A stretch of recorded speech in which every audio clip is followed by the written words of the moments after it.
Hi, I'm Sean from Make-Up Designory. Welcome back to our saga of Twilight makeup recreations. Since we had such a positive response on our new moon tutorial, we decided to do an Edward Cullen's makeup from the upcoming movie Eclipse. Let me introduce you to our vampire, Jason. Hi, Jason. Hi, nice to see you, Sean. Nice to see you.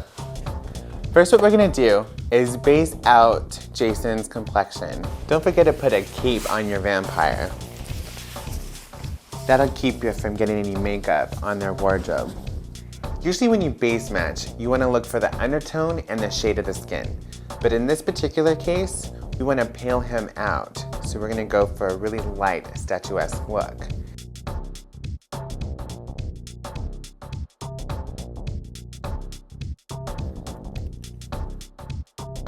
I'm going to use Make-Up Designory's face primer to sheer out the foundation.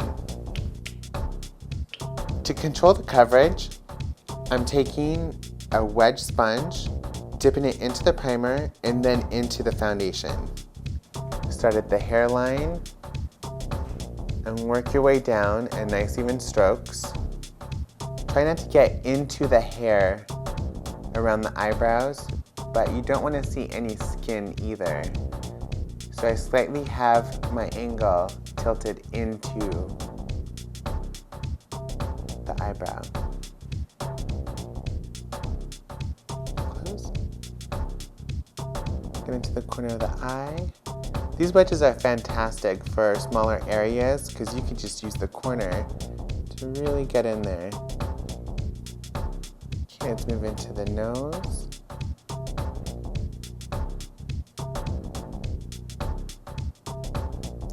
Now we're moving on to the jawline right back here.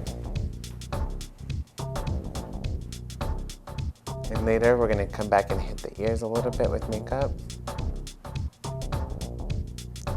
For those of you who may have a 5 o'clock shadow, you could use a brush. You could use the 940 foundation brush or the 340 brush. That works really well to really get in that area with coarse hair.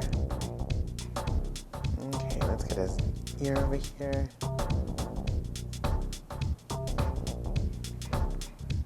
Before you start the neck application, make sure you put some tissues inside the collar and it'll help protect the wardrobe. This is also a really good technique to use when you're working with talent on screen, on television, because if they laugh or if they're doing a fight scene, a lot of times the blood rushes up to the face, so you'll see discoloration around the neck or the ear area. So it's a good idea to base them out. All right, now it's time to shape the face a little bit. We're gonna go into the temples and into the jawline and cheekbone. Let's go back to the highlight and shadow palette. There are many highlights and shadows that you can choose from. I'm going to stay consistent with Jason's overall look. So I'm choosing a color that has a gray undertone. So use your palette knife, put it onto your palette. Now that we have the shadow on the palette, what you can do is use the 940 foundation brush to create your contour and your shadows, or you could use the sponge method. The sponge, it's really great if you rip it in half. It gives you a little bit of texture that you could blend away. Okay, so just tap it into the product.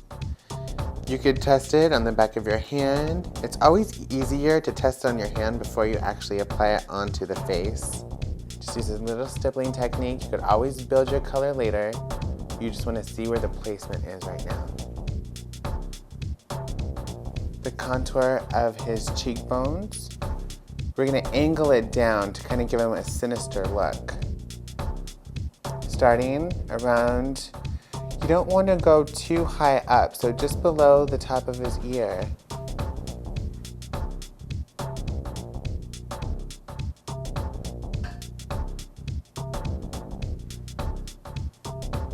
Blending upwards, softening those edges. The darkest point should be towards the back. Now that we've finished the cream application, we're going to set it with the Zero Loose powder and a powder puff. Sprinkle the powder onto the puff and load your puff. Go in a back and forth motion. Make sure that you really work that powder inside. After your puff is loaded, start at the top of the forehead using a pressing motion and just roll the powder puff onto the forehead. Be careful not to lift any product.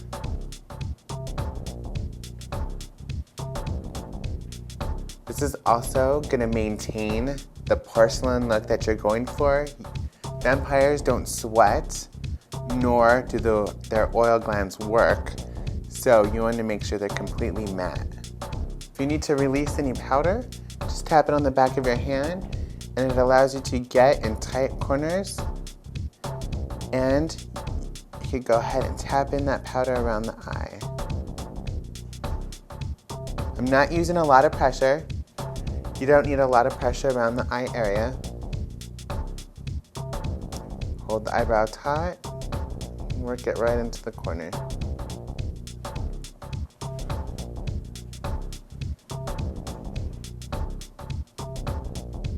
And this is going to set the cream makeup. Make sure you get the ears, the neck, anywhere that you applied the makeup, the cream base, set it with the powder. Okay, now let's move on to his eyeshadow. To create drama in Jason's eyes, I'm going to use the 800 blending brush with the taupe eyeshadow.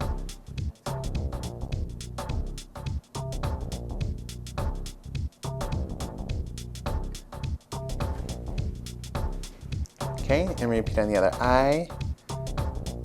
Darkest point, remember, is in the center or the inner corner of the eye. For Jason's drop shadow, I'm going to use the 810 brush with the taupe eyeshadow. Starting off at the outer corner. Okay, what you want to do is your widest point should be at the outer corner and taper in towards the center and blend downward towards the cheekbone.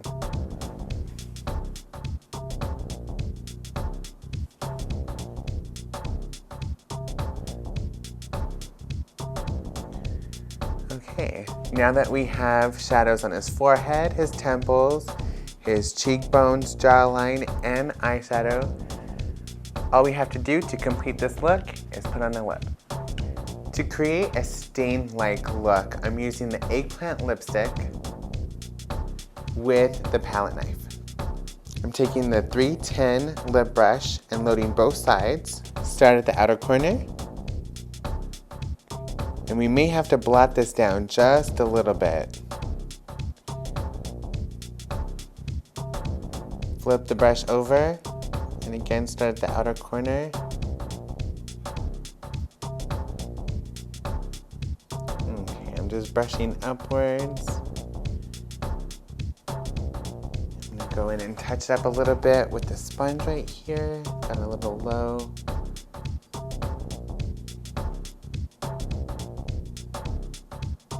Buff it out. This is a 2-ply tissue. Separate them. Okay, so basically the tissue acts as a screen. This is gonna use the powder puff to dull the lipstick and to set it.